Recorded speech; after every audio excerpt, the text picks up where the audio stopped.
अस्सलाम वालेकुम dear traders, उम्मीद करता हूँ सब खैरियत से होंगे और आपके घर में खैरियत होगी। और उम्मीद इस बात की भी करता हूँ आपने जो लास्ट वीक में एनालिसिस देखे थे वो भी आपके लिए काफी ज्यादा फायदेमंद साबित हुए होंगे। अगर हम लर्निंग के हवाले से सिर्फ देखें ना तो तब भी हमारी लर्निंग की जो लेवल है वो काफी ज्यादा ग्रो हो जाता है अगर हम सिर्फ लर्निंग के ऊपर फोकस रखते हैं। जिसने प्रैक्टिस की है, जिसने जो प्रैक्टिकल चलता रहा है, जैसे कि हमारा है कि लर्निंग विद प्रैक्टिस।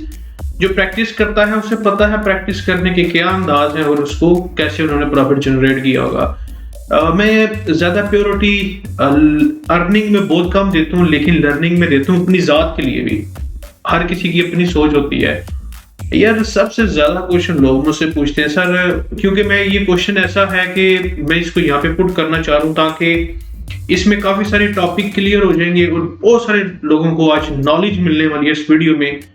अगर आपका माइंड सिर्फ और सिर्फ ये है कि हमें सिर्फ टेक्निकल एनालिसिस देखने हैं, लेकिन उससे पहले ये चीजें आप जरा सुने समझे तो आपको ट्रेड करने के लिए आसान हो जाएगी।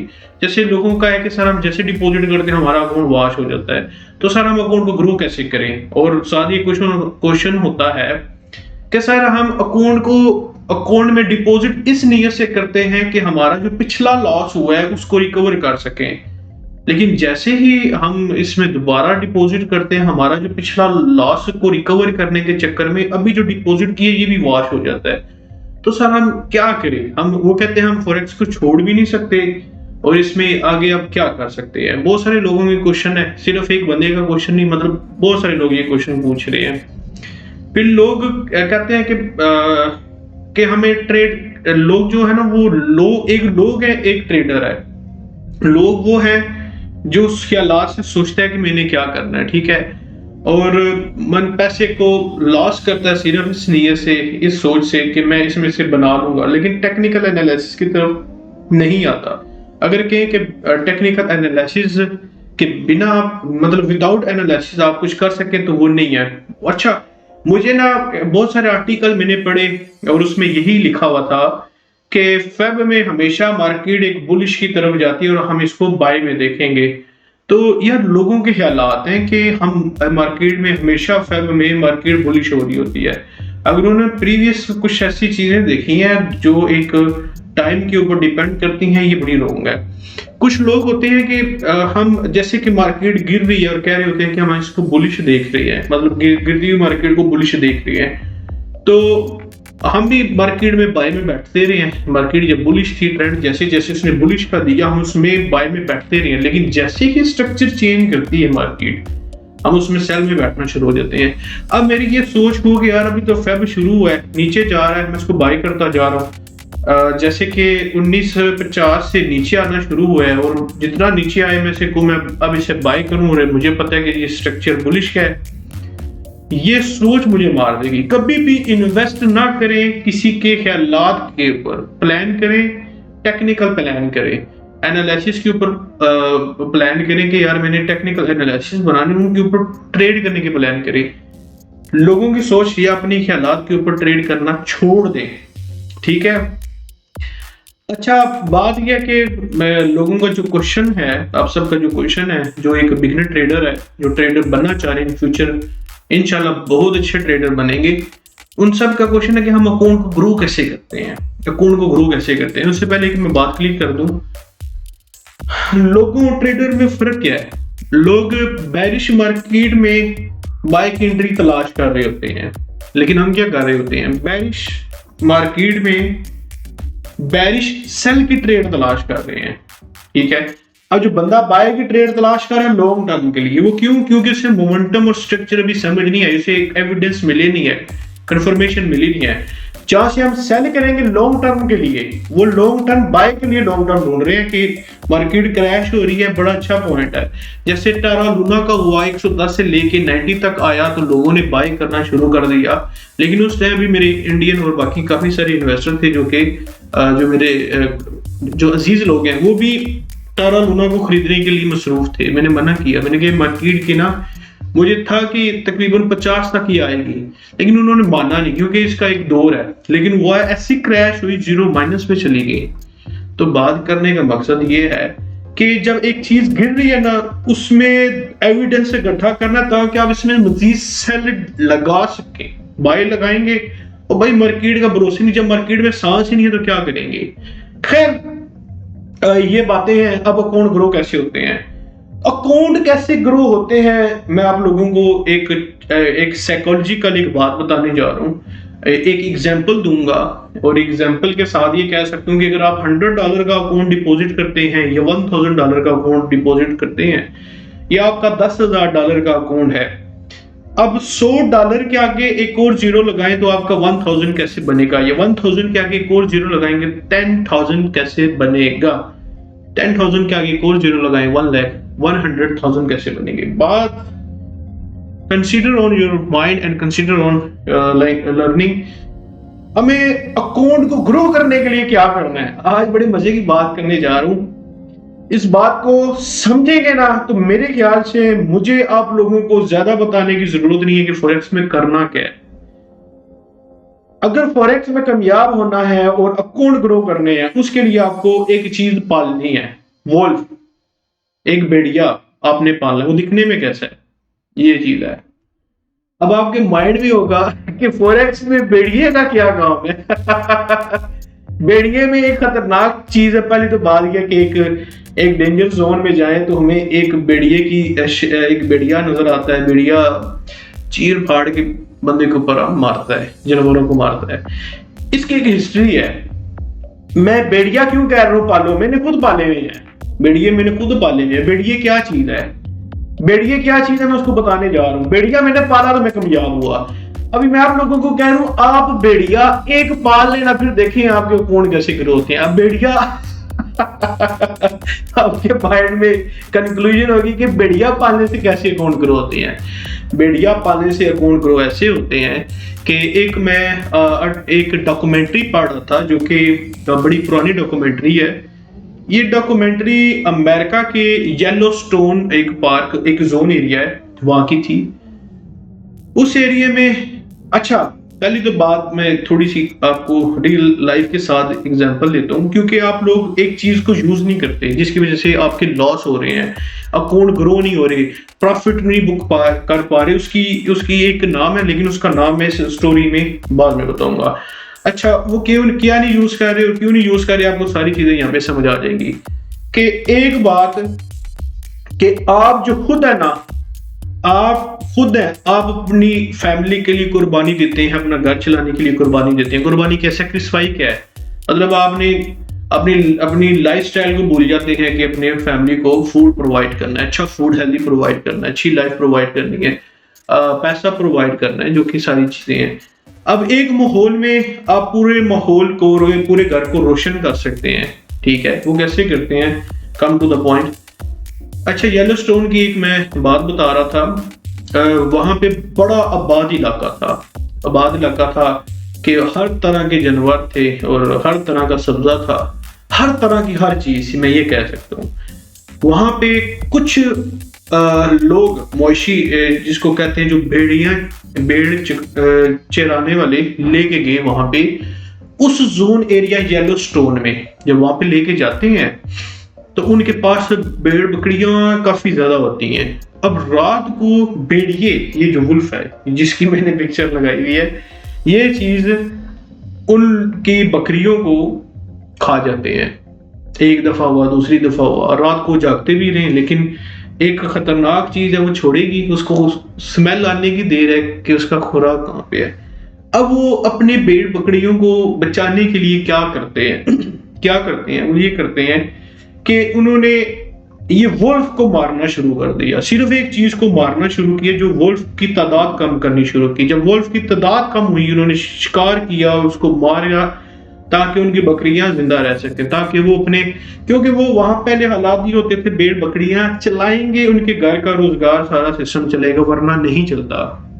अभी भी ऐसे इलाके हैं जहाँ पे अपनी इनकम को जो देखा जाता है वो सिर्फ अपने ये माल डंगर से ही देखा जा रहा होता है कि हम एक साल के बाद हम इसको ये करेंगे, बजट है। जैसे खेती बाड़ी करना, वो भी एक सिलसिला सेम है। अच्छा, तो वहां पे भेड़ों को मारना शुरू कर दिया। अब बकरियों की और हिरणों की और बाकी कई भैंसों की तादाद बढ़ गई। जब तादाद बढ़ती है, वहां की हरियाली जो थी ना, जितने भी सब्जा निकलता था, वो भेड़ बकरियां खाना शुरू हो गई। जैसे दरख्त जब पौधा होता है, देखो दरख्त को बकरी नहीं खा सकती, दरख्त को हिरन नहीं खा सकती, दरख्त को गाय भैंस नहीं खा सकती, लेकिन दरख्त से पहले जब एक पौधा होता है ना, उसको अगर खा लिया तो दरख्त खत्म। दरख्त तो बनेगा 10 साल के बाद। वहां पे क्या होता है, इसी तरह ये सिलसिला चलता है तो सारी हरियाली खत्म हो जाती है। अब जहाँ पे हरियाली खत्म होगी, सिर्फ ये वुल्फ खत्म होने की वजह से हरियाली खत्म हुई, गाय भैंस जो उन्होंने रखी हुई थी, भेड़ बकरियां रखी हुई थी, शिप रखी हुई थी, सारी की सारी भूखी मरना शुरू हो गई। अब इनको ये एरिया छोड़ के जाने की, आगे दूर जाने के लिए, लेकिन आगे जो उनके लिए जाना बाउंड्री थी वो उनके लिए मुश्किल था। अच्छा, वहां पे जब दरख्त खत्म हो गए, पौधे खत्म हो गए, परिंदों ने आना छोड़ दिया, परिंदों ने घोंसले बनाने छोड़ी, क्योंकि परिंदा घोंसला ऊंचाई पे बनाता है जहां पर दरख्त होता है। जब दरख्त ही नहीं बनेगा, दरख्त ग्रो ही नहीं होगी, उसको ग्रो होने से पहले ही बकरी खा जाएगी, हिरन खा जाएगी, जो भी खा जाएगा। अब ये एरिया जोन बहुत बड़ा हो जो कि डिस्ट्रॉय हो गया। अब वहां से एक नदी जा रही थी पानी की, अब पानी की नदी थी, वहां पे मछलियों का आना बंद हो गया। वहां के जो रिच जो काफी ज्यादा जो रिच होते हैं, जो कि मतलब कुछ ऐसी नस्ल भी होती है जो कि सिर्फ मछली का शिकार करके खाती है, मछली भी खत्म होगी सिर्फ किस वजह से, ना हरियाली थी ना कुछ। अच्छा, मछली कैसे खत्म हुई? कम यार सोचते हैं मछली कैसे खत्म होगी यार, सिर्फ वुल्फ की वजह से। वो इस वजह से खत्म हुई कि अगर दरख्त की तादाद कम होगी, दरख्त की जो ऊपर हरियाली थी वो भी तो जो काश्त, ये क्या कहते हैं, जो लोग थे उन्होंने टालियों को काट के अपनी भेड़ बकरियों को दिया ताकि वो सरवाइव कर सके। तो वहां पे आप मुझे, अच्छा उस जानवर का एक नाम याद नहीं आ रहा, लेकिन आपको मैं याद करवा देता हूँ कैसा दिखता कैसे है।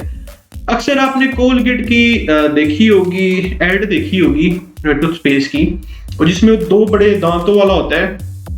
अच्छा, वो दरख्त पे रहता है और उसकी एक खुसूसियात ये होती है कि उसको छोटी छोटी लकड़ी को काट के नदी में गिराता है ताकि अपना एक रास्ता बना सके, एक पुल बना सके।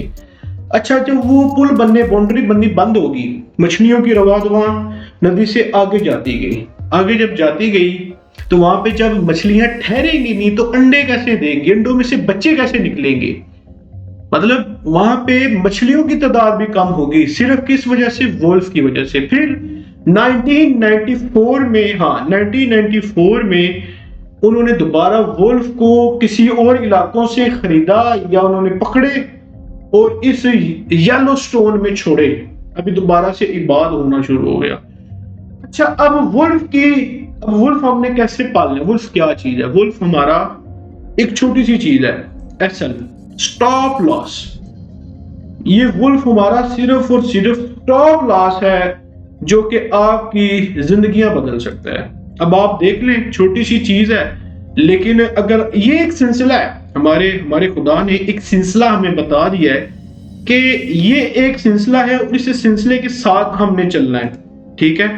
तो अगर कहें कि सिर्फ और सिर्फ हम टेकिंग प्रॉफिट के लिए बैठ जाए, सिर्फ हमें प्रॉफिट ही मिलता रहे, तो ये बात गलत है। और इसको अब हमने देखे, वुल्फ खत्म हुआ, पूरा जोन एरिया खत्म हो गया, लोगों के रोजगार बंद हो गए, लोगों का खाना पीना बंद हो गया, भेड़ बकरियों का बंद हो गया। इसी तरह जब हम स्टॉप लॉस नहीं लगाते तो हमारे अकाउंट भी वॉश हो जाते हैं, हम भी कहीं के नहीं रहते। हमने अकाउंट को जिंदा रखना है। आई होप कि आपको स्टॉप लॉस की वैल्यू जो एक कहानी से मैंने बताई है, यह आपके लिए बेतहाशा है। अगर आपने, क्योंकि सबसे ज्यादा मैं जोर इसी चीज को दे रहा हूं, आप स्टॉप लॉस को लगाएं। स्टॉप लॉस जब आपके टेक्निकल एनालिसिस फेल होते हैं, तो स्टॉप मोमेंटम जब चेंज होता है तो स्टॉप लॉस आपकी मदद करता है। गोल्ड के एनालिसिस करेंगे, ये मेरा व्हाट्सएप का नंबर है। फेब 20 से लेके फेब 24 तक और 2023 तक ये एनालिसिस करने हम जा रहे हैं, ठीक है? अच्छा, ये इसको साफ करते हैं हम। यार जो कुछ मर्जी हो जाए, स्टॉप लॉस के बगैर चलाई ना करें। अच्छा, ये M5 मैंने ओपन किया है, ठीक है, M5 है। सबसे पहले जो हम आ जाते हैं इस चीज पर कि कल बल्कि फ्राइडे को हमने एक लाइव स्ट्रीम में एक ट्रेड बताई थी और इस ट्रेड का मैंने TP एरिया बताया था। 1822, लेकिन इसने 1822.60 या 78 लगाया। इसने ये एरिया नीचे वाला लगा के ऊपर निकल गया। अच्छा, यहाँ पे एक बात हो रही थी, अब टेक्निकल देखें ना, टेक्निकल जब स्ट्रक्चर फेल होते हैं ना फिर आपका स्टॉप लॉस कराना होता है। लेकिन इसमें अब जाहिर बात है, मैं तो आप लोगों को बताता हूँ कि जो भी चीज है उसको 50% बुक करके निकल जाया करें। पहले ये नीचे आया था, इसको ब्रेकआउट किया। अगर हम 5 में देखता हूँ तो यहाँ पे एक चीज मैं बताता हूँ, एक ट्रेड पॉइंट मैं बता रहा हूँ आपको। अच्छा, पहले इसने ये ब्रेकआउट किया, थोड़ा सा इस चीज को समझना। पहले ये ब्रेकआउट करके इधर ऊपर गया, अब मुझे चाहिए था ब्रेकआउट और इसका टेस्ट एरिया ये बन रहा था। अब ये सेल की एंट्री यहां से लेके और मैंने मोस्टली तकरीबन कोई 1824 तक मैंने प्रॉफिट बुक करके निकल गया था। ठीक है, अब हाँ, अब इस पे एक और पॉइंट था मेरा कि हम इस पे एक सेल की ट्रेड देख रहे हैं। सेल की ट्रेड क्या थी वो मैं ये बता देता हूँ कि अगर मार्केट ये वाला एरिया ब्रेकआउट नहीं करता तो फिर अगर मार्केट यहाँ पे टेस्ट करती है फिर यहाँ से कंफर्म हमें ये ट्रेड मिल जाएगी, क्योंकि मार्केट के नीचे करेक्शन पड़े हुए थे। अब जब मार्केट इसको टेस्ट किया, टेस्ट करने के बाद फिर ऊपर निकली तो टेक्निकल स्ट्रक्चर चेंज, तो हमारी ये सेल की एंट्री यहां तक बनती है, बस इसके बाद कोई नहीं बनती। उसके बाद ये कैंडल बनी, फिर H4 में कैंडल बनी, मार्केट ऊपर लेगी, तो ये मार्केट ऊपर आ गई। अब मार्केट ऊपर क्यों आई, एक बल्कि दूसरा दिन है, यूक्रेन और रशिया की वार चल रही है जिसमें ये तरीकाकार हो रही हैं। अच्छा, मंथली अगर हम देखते हैं तो हमारे पास एक बड़ी बड़ी प्यारी टेस्ट करने के लिए कैंडल नीचे आई, 18.75 लगाया, लेकिन इसका एक मंथली टेस्ट 18-14 था, 18-14 का था। हाँ, ये वाला एक टेस्ट था। ठीक है, और कैंडल की प्रीवियस कैंडल को अगर देखें तो उसकी एक कैंसिलेशन हो चुकी है। अब मार्केट को हम बेरिश की तरफ ही देखेंगे, और किस तरह देखेंगे और क्या मार्केट कहां तक टेस्ट लेने के लिए जाती है, हम उसको टेक्निकल सेल में बैठ सकते हैं। ठीक है, वीकली में आ जाते हैं। वीकली में एक ब्रेकआउट भी किया और बड़ी जबरदस्त किस्म की डिसरिस्पेक्ट इस ट्रेंड लाइन की जो कि मैंने आपको बताया। अच्छा, ये वो ट्रेंड लाइन है जो कि 1850 की थी। 1850 से मार्केट आई थिंक दो दफा इसने वहां से तकरीबन कोई 200 पिप की ट्रेड करवाई, 1850 से ऊपर लेके गया 2 दफा। तीसरी दफा जब आया तो उसके न्यूज पे आके 1850 पे टेस्ट करके मार्केट को न्यूज आई थी पॉजिटिव, टेक्निकल गोल्ड को सेल होना था और फंडामेंटली भी सेल होना था, बेरिश होना था, लेकिन ये फिर 1875 बल्कि 72 तक 72 तक गई। तो लेकिन हम 72 तक जब गई तो वहां से एक स्ट्रक्चर चेंज होता हुआ नजर आ रहा था, लेकिन हमने उसमें पंगा नहीं लिया, मतलब उसमें सेल की ट्रेड नहीं की, क्योंकि मैं वो ट्रेड करता हूँ जिसमें कंफर्मेशन मिल सके। अब क्या बात है, तो एक तो बात यह कि अगर इसने ये अगर ब्रेकआउट किया है, एक चीज यहाँ पर आती है, अगर कैंडल को देखते हैं तो मैं कैंडल की देख रहा था, अगर कैंडल की क्लोजिंग इस एरिया तक होती तो इसमें से फिर हमें टेस्ट ये भी मिल सकते थे और ये भी मिल सकते थे। ठीक है, इस एरिया से हम ये टेस्ट को हम मतलब ट्रेड करने के लिए बैठ जाते, लेकिन इसने क्लोजिंग ये कैंडल की एक बड़ी क्लोजिंग की है। अब हमें एक मोस्टली अच्छा सा टेस्ट वीकली पे नजर आ रहा है, अब क्लोजिंग पे है। अगर इसी कैंडल की क्लोजिंग अगर नीचे की तरफ होती है, अगर इस तरह नीचे की तरफ मजीद करता है, अगर इस तरह की करता अगर इस तरह की करता, ये इतनी करता, तो हम इसमें फिर टेस्ट एरिया जो देखते ये यहाँ तक देखते जो कि 1840 बनता है, ऐसे ही है ना, 1840 है, तो यहाँ से हम टेस्ट एरिया में एक लॉन्ग टर्म ट्रेड ले सकते थे। लेकिन मार्केट को हम दोबारा इस पे देखते हैं, एक और चीज भी देख लेते हैं, डेली में आते हैं। अच्छा, डेली में एक तरीकाकार है इसका ना, एक तरीकाकार ये है कि डेली के मुताबिक एक इसका असूल है। असूल क्या है, असूल थोड़ा सा मैं समझा देता हूँ आपको, सारी बातों की समझ आ जाएगी। एक ट्रेंड लाइन होती है, जैसे कि ये ट्रेंड लाइन है, इस ट्रेंड लाइन को थोड़ा सा फॉलो अप करना पड़ता है, इसको एक ट्रेंड लाइन एक और बनानी पड़ेगी इसे। लेकिन ट्रेंड लाइन हम तब इसको करेंगे जब ये कोई हाईएस्ट लेवल मारेगा, उससे पहले नहीं हो सकता। तो इसकी डेली की क्लोजिंग देखें तो कैंडल में एक कोई खास एक मॉर्निंग डोजी स्टार सब कह रहे होंगे, लेकिन ये मॉर्निंग डोजी स्टार इस तरह का नहीं होता। तो लेकिन इसमें हमें दोबारा से टेस्ट ऊपर नजर आ रहे हैं। उससे पहले एक और चीज देख लेते हैं। हाँ, ये टेस्ट हमें इस एरिया तक ना दे जाए। 72 या 65 तक कुछ चीजें देखते हैं। अभी H4 में आते हैं।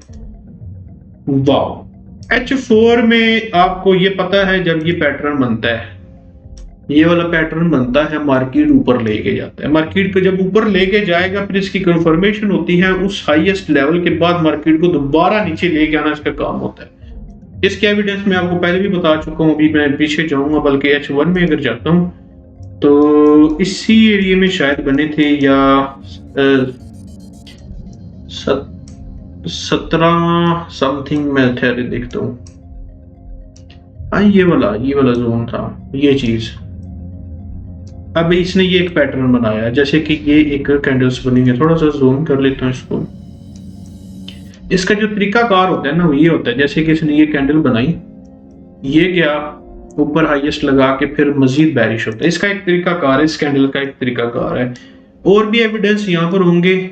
और इसने कंफर्मेशन एक बुलिश की दी है, लेकिन इसमें एक और चीज है यहाँ पर। अभी तक मार्केट को अगर देखा जाए, बल्कि H1 भी, हाँ H1 देख रहे हैं ना अभी हम, H1 देख रहे हैं। और वाह, H1 का तो यार इसने, अच्छा H1 के मुताबिक भी मैंने लाइव स्ट्रीम में एक बात की थी।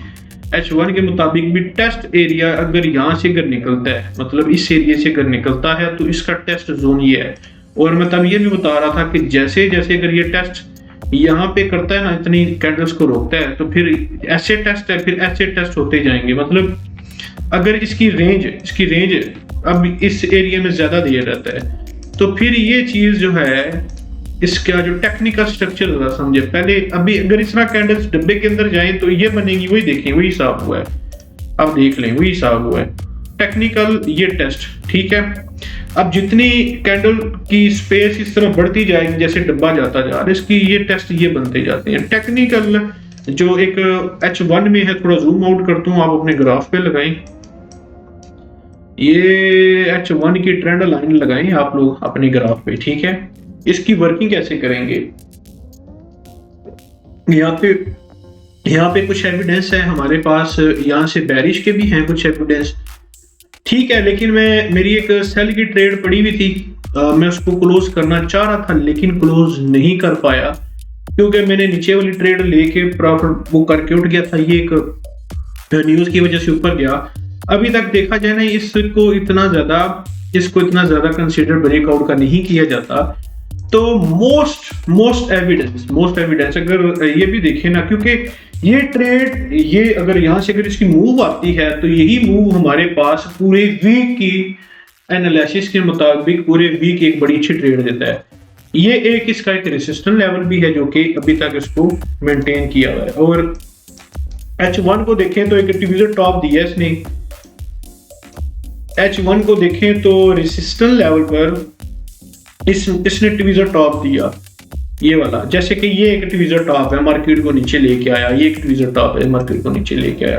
लेकिन इसको लेके आना बड़ा जबरदस्त पड़ेगा। अगर कहें कि जिसे लेके स्लो लेके आए, फिर बैरिश के हालात हैं, स्लो लेके आए तो बैरिश के हालात कैसे बनते हैं वो बताता हूँ मैं आपको। अगर स्लो लेके आता है ना, तो इस ट्रेंड लाइन की रिस्पेक्ट करता हुआ आया ना, फिर इसका ये सपोर्ट ट्रेंड लाइन होगी, रेसिस्टेंट ट्रेंड लाइन नहीं होगी, ठीक है। अगर ये वाली जो ट्रेंड लाइन है, ठीक है। अब इसका टेक्निकल, अगर इस एरिया से अगर नीचे अगर कैंडल लेके आता है, अब तरीका मैं बता रहा हूँ, समझा रहा हूँ, अगर ट्रेड लेनी है तो कैसे लेनी पड़ेगी, लर्निंग भी है। अगर कैंडल इस तरह की क्लोज होती है, मतलब इस ट्रेंड लाइन के अंदर है ना, फिर बेशक स्लो ले आए, लेकिन ये एक तरीका एक वारदात इसकी होगी। अगर लेके आए तो इस तरह लेके आए, ठीक है। इस तरह की जब चीजें लेके आएगा ना, तो हमारे पास एक पैटर्न आपको सामने खुद ही समझ आ गई होगी ये क्या पैटर्न बन रहा है। तो अगर बैरिश में है, अगर इसका ब्रेकआउट कर देता है ना, फिर अच्छा, यहाँ पे मैं एक चीज बता रहा था, डबल इसने डिवीजन टॉप तो दिया है। अच्छा, ये एक पैटर्न बन जाता है एक डबल बॉटम का, ठीक है। मजीद हमारे पास ये 18-10 वाला, 18-10 ही है ना, 18-10 वाला लेवल आ जाता है, ठीक है। हाँ, अब देखिए ना टेक्निकल आप खुद भी अपने आप को अपडेट रखेंगे। इसके ऊपर ऊपर अगर ट्रेंड लाइन के ऊपर ऊपर चीज रही तो हमारे लिए एक बुलिश के हालात होंगे। अगर इस तरह की हरकत करती है फिर मंडे को लाइव स्ट्रीम में बैठ के इसके ऊपर वर्किंग कर लेंगे कि ठीक है अब हम इसको कहां से मजीद सेल देख सकते हैं या बाय देख सकते हैं। अगर मार्केट टेक्निकल स्ट्रक्चर बुलिश का चेंज कर सकती है बेरिश जाने के लिए, तो टेक्निकल स्ट्रक्चर चेंज भी हो सकता है बेरिश से बुलिश जाने के लिए। ये क्यों होता है? फंडामेंटली भी होती है। जैसे कि ये भी इतना ऊपर क्यों गया, एकदम ऊपर क्यों गया, उसकी रीजन सिर्फ यही थी कि एक रशिया और, क्योंकि मेरे पास, आप खुद भी देख लिया करें, वार न्यूज गूगल पे सिर्फ वार न्यूज सर्च करें, आपके पास कोई ना कोई एविडेंस आ जाएगा। तो ये हालात हैं। अच्छा, अब बात आती है हमारे पास वीकली में हमारे पास अगर नेक्स्ट कैंडल की हमें एक ये टेस्ट नजर आ रहा है, अगर ये इसकी रिस्पेक्ट करता है तो टेक्निकल देखें तो हमारे पास ये भी टेस्ट नजर आ रहा है। इस टेस्ट की क्या इसकी रेशो निकल सकती है? 1850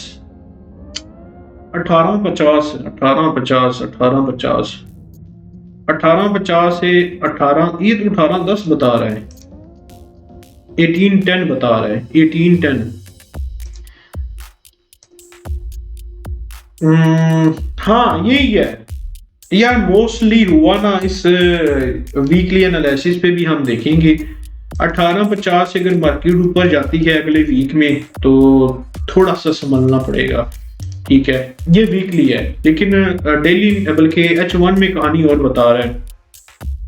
तो ये 1810 के टेस्ट बता सकते हैं। अगर 1850 वाला इसने लेवल ब्रेकआउट करके ऊपर निकला, थोड़ी सी कहानी फिर चेंज हो जाएगी, टेक्निकल चेंज होगी।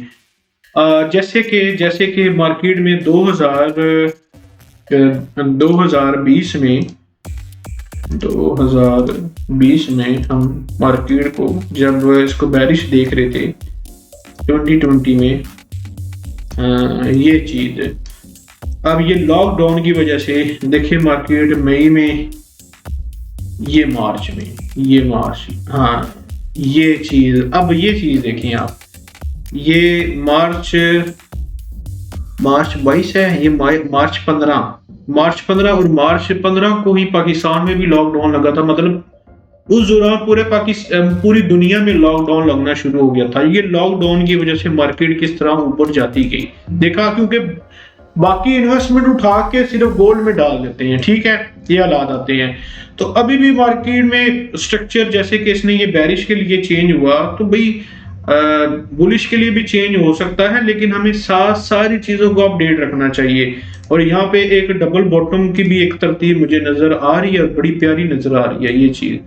ठीक है, ये चीज अब इसकी रिस्पेक्ट होगी तो फिर भाई 1810 से मैं नीचे इसको देखूंगा, फिर 1798 करते हैं, 1798 वाला लेवल। ठीक है, ये वाला लेवल, ये मुझे पूरे वीकली में ये एक तरतीब नजर आ रही है। अगर इसने 1850 वाला लेवल ब्रेकआउट किया, फिर इसने स्ट्रक्चर चेंज करना है, फिर हम इसको डेली में फर्दर चेक करते रहेंगे।